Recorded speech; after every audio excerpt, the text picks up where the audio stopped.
Hello viewers, welcome back to Fazil Khan tutorial. आज के इस वीडियो में देखेंगे अपन बीकॉम सेमेस्टर 4 इनकम टैक्स जो रेगुलर और बैकलॉग एग्जामिनेशन जो बच्चे लिख रहे हैं वो लोग के लिए मोस्ट इंपॉर्टेंट क्वेश्चंस लेकर आया हूँ मैं। आप लोग अगर ये क्वेश्चंस कर लिए समझो डैम श्योर आप लोग आसानी से इनकम टैक्स पास हो जाते। कई सारे लोग आप लोगों को डराते कि इनकम टैक्स जो है सो कई ज़्यादा टफ सब्जेक्ट होता, उसमें जो है सो कई सा भी पास हो जाना, बल्कि वो सब चीज़ें सही हैं। लेकिन अगर आप लोग फाजिल सर को फॉलो कर लेते, इनकम टैक्स पढ़े समझ जाओ, वो सब चीज़ें क्या हो जाती है, झूठ हो जाते हैं और आप लोगों को आसानी से इनकम टैक्स प्रिपरेशन कंप्लीट हो जाता। सो अपने देखो यूनिट 1, यूनिट 2, यूनिट 3, यूनिट 4 और यूनिट 5 के मोस्ट इंपॉर्टेंट क्वेश्चन है इसमें। और आप लोगों को वीडियो के एंड में बताऊंगा मैं कौन से टॉपिक्स को आप लोग पढ़ लेना चाहिए, और जो बच्चे रेगुलर लिख रहे हैं वो लोग कौन सी क्या बोलते हैं स्ट्रैटेजी फॉलो करना चाहिए, और जो बच्चे बैकलॉग लिख रहे हैं वो बच्चे कौन सी स्ट्रैटेजी फॉलो करना चाहिए, वो इस वीडियो में समझाऊंगा। और आप लोग अगर मेरे चैनल पर नए हैं तो सब्सक्राइब करना मत भूलिए, और आप लोग ये रील देख रहे हैं इंस्टाग्राम पर तो फॉलो करना मत भूलिए। सो अपने को देखो यूनिट 1 में से explain the difference between direct and indirect tax, right any 12 exempted incomes, how do you determine the residential status of an individual, what is agriculture income, what are the conditions to be satisfied as an agriculture income। ये 4 most important questions होते हैं। देखो इसमें से ही questions repeat होते रहते हैं आप लोगों को। सो आप लोग ये क्वेश्चंस परफेक्ट कर लिए समझ जाओ, इजीली यूनिट नंबर 1 हो जाता है आप लोगों का बिना प्रॉब्लमेटिक से। नेक्स्ट जो है अपने यूनिट 2 है।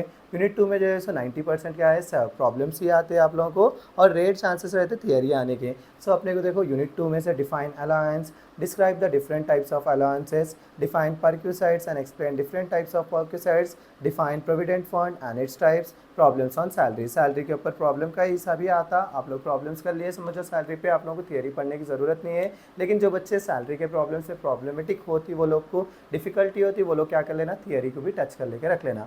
नेक्स्ट जो है सो अपने को यूनिट नंबर 3 में से देखेंगे अपन। यूनिट नंबर 3 में देखो आप लोगों को इनकम फ्रॉम हाउस प्रॉपर्टी के आते प्रॉब्लमेटिक, और अगर थियरी आई समझो explain the concept, standard rent, gross annual value, deduction under section 24 आ सकता, या तो right about the deduction that can be claim from annual value of house property. ये 2 theoretical question है, लेकिन मोस्टली आप लोगों को प्रॉब्लमेटिक आता। सो प्रॉब्लमेटिक पे ज़्यादा फोकस करिए।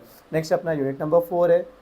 यूनिट नंबर 4 में से अपने को देखो प्रॉब्लमेटिक ही ज़्यादा फोकस करिए अपना। यहाँ पे देखो explain the expenses allowed in computing business income, define the term depreciation, explain the condition for claiming depreciation as deductions, problem जो है इनकम फ्रॉम बिजनेस सीख लीजिए अपना, इनकम फ्रॉम प्रोफेशन कर लीजिए। दैट्स एनफ रहेगा आप लोगों को करने के लिए। नेक्स्ट जो है अपने को यूनिट नंबर 5 से explain briefly about specified income under section 56 of 2, या तो कैपिटल गेन के ऊपर प्रॉब्लमेटिक आते हैं। सो यहाँ पे देखो आप लोगों को प्रॉब्लमेटिक ही करना पड़ेगा, यहाँ पे भी जो है आप लोगों को प्रॉब्लमेटिक ही करना का पड़ेगा। और जो बच्चे क्या बोलते हैं बैकलॉग लिख रहे हैं, वो सब बच्चे क्या समझते हैं एटलीस्ट पास हो गए तो बस है सर हमारे को, उस टाइप का बताओ बोले तो आप लोग देखिए इनकम टैक्स में से यूनिट 1,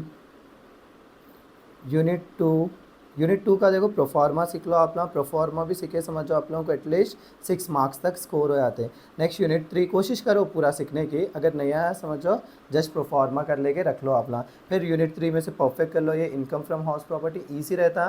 फिर यूनिट 4 में भी जो है सो आप लोग क्या है ईजी चैप्टर ही रहता है, इसमें बिजनेस है एक प्रोफेशन है, दोनों में से एक तो भी परफेक्ट कर लेके रख लो आप लोग, या फिर आप लोगों से हो सका तो 2 भी परफेक्ट कर लो, क्योंकि एक करे तो दूसरा ऑटोमेटिक आप लोगों को आ जाता। नेक्स्ट नंबर यूनिट 5 है।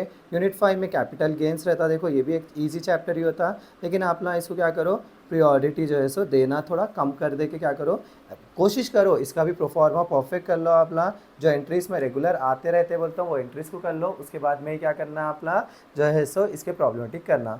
सो इतना कर लिए समझो बैकलॉग के बच्चों के लिए इजीली कवर हो जाता। और जो बच्चे क्या बोलते हैं ओ ग्रेड स्कोर करना चाह रहे समझो, वो लोग के लिए पूरे चैप्टर्स करना रहेगा। अगर आप लोग प्रॉब्लमेटिक जा रहे यूनिट 1 को थियरी कर लेके, वही पूरे चैप्टर्स में से क्या कर ले सकते हैं अपना प्रॉब्लमेटिक कर लो, क्योंकि 90% प्रॉब्लमेटिक ही आता और जैसे 10% थियरी आता। इसीलिए मैं सभी को रेगुलर हो या बैकलॉग हो उन लोगों को रिफ़र कर रहा हूँ कि पहले जैसे प्रॉब्लमेटिक करो उसके बाद में थियरी करो। और इंशाल्लाह जो है सो मैं जल्द से जल्द वीडियोस इनकम टैक्स के लेटेस्ट वीडियोस अपलोड करूँगा अपने चैनल पर। आप लोग वो वीडियोस को देखकर सीख लीजिए, जितना मैं बता रहा हूँ उतना ही करे तो आप लोगों को एनफ रहेगा इनकम टैक्स सब्जेक्ट में अच्छे से अच्छा स्कोर करने के लिए। और मैं जल्द से जल्द थियरी भी अपने चैनल पर अपलोड करूँगा। जो बच्चे बैकलॉग है वो अभी से थियरी पढ़ लेना शुरू कर दिया, उसके बाद में प्रॉब्लमेटिक शुरू कर दिया समझ जाओ, आसानी से आप लोगों को ये सब्जेक्ट क्लियर हो जाता। सो इसी के साथ मेरा आज का वीडियो यहीं ख़त्म करता हूँ। So please do like share and subscribe to Fazil Khan tutorial.